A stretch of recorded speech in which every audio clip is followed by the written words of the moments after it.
Hello, everyone.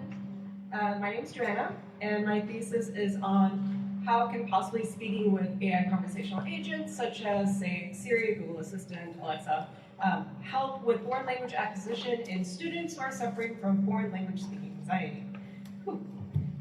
So basically, why would foreign language speaking anxiety be a major concern? Why is this something that we want to address now and in the future? If you look at just English language learners, there's an estimated 1.5 billion English language learners globally. Part of those learners are actually required to learn English either because of their work environment or because of national educational policies. So if they're required to study English, there's a very good chance they're also required to take one of these many different English proficiency exams.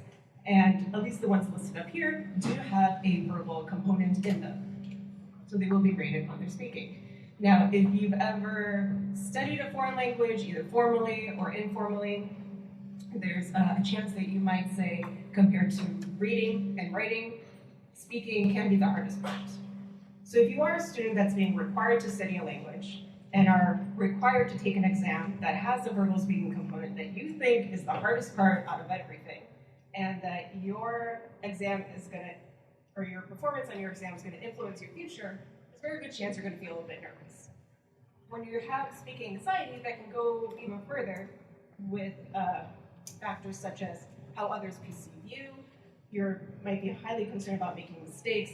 You might be afraid of being misunderstood. You have external factors such as your classroom might not be very welcoming. Your culture might put pressure on you to do well. Your teacher might not even recognize you're anxious. They may think that you actually don't understand the material. Where in certain situations, students do understand the material. What happens is that they get so nervous, they freeze up, and their mind goes blank. And they're sort of stuck there, and their performance in class suffers, their exams suffer, and their image of the actual language can suffer, and they just don't want to speak.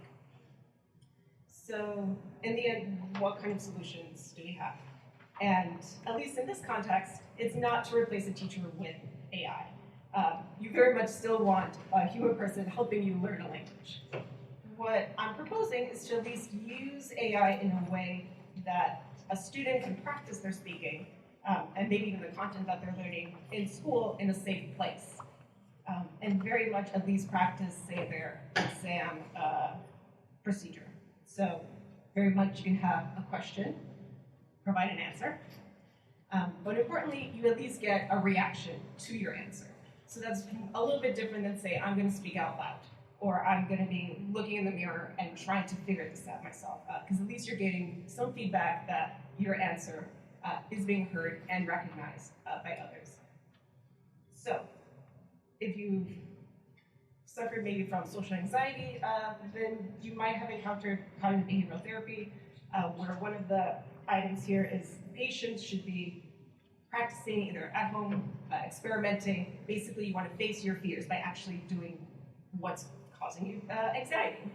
So when you have a device, that might be slightly a way to get you to motivated to actually practice. Interaction hypothesis is you're more likely to learn a foreign language when you're interacting, either face-to-face. This is expanding now to emails. You're somehow just actually using your skills versus just that single, I'm going to work by myself. So if you design AI in a proper way, you can at least give the impression that there's someone there with you that's interacting with you.